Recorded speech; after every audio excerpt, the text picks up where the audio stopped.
praise and throw some olive branches to Vladimir Putin. The question is what that all means for American foreign policy when Mr. Trump takes office in a little more than 2 weeks. I wanted to talk about that tonight with Fareed Zakaria. This embrace of Putin by Trump and Trump by Putin, do you think this is a short-lived bromance?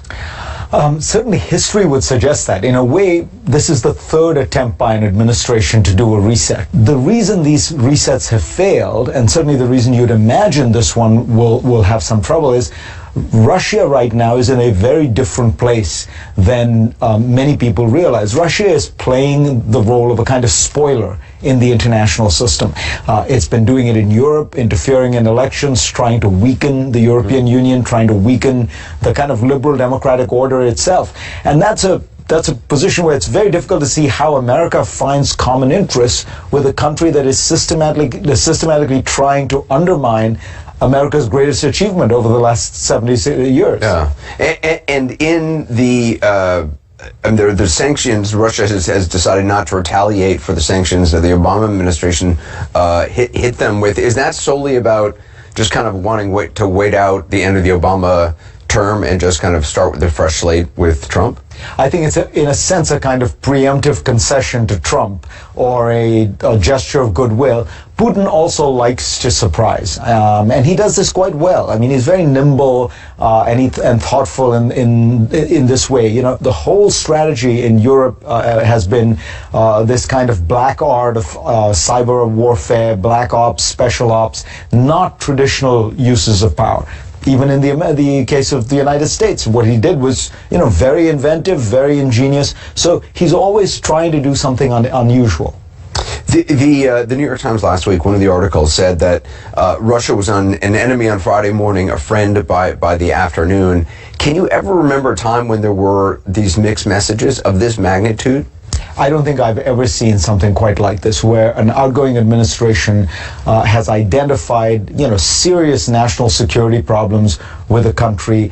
These, as I said, have now gone on for 2 administrations. And the incoming administration is signaling something quite different. Now, what's even more unusual about it is really just the president, because Jim Mattis, the incoming Secretary of Defense, seems to have a different view and a tough view on Russia.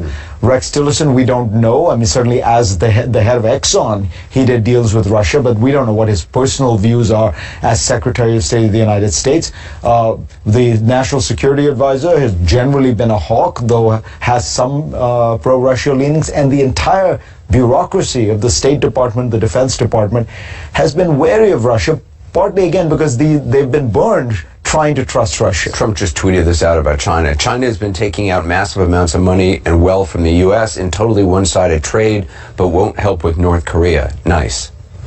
Yeah, Trump has a kind of strange view of the world where he wants to be very confrontational with China and very accommodating to Russia. And I at least think that in some ways this gets it backwards, because China at the end of the day is trying to be part of this global order. I mean, certainly it's done well economically, but it has, whether you look at peacekeeping, whether you look at the UN, whether you look at, a whole variety of things, global warming, they have been getting more and more responsible over time. Russia, on the other hand, has been less and less responsible and more of a spoiler. And in a sense, it's explained by the last 25 years. For the Chinese, for the last 25 years, they have grown in wealth and power and status in this Western international order. They want to be more important within it, but they don't want to wreck it.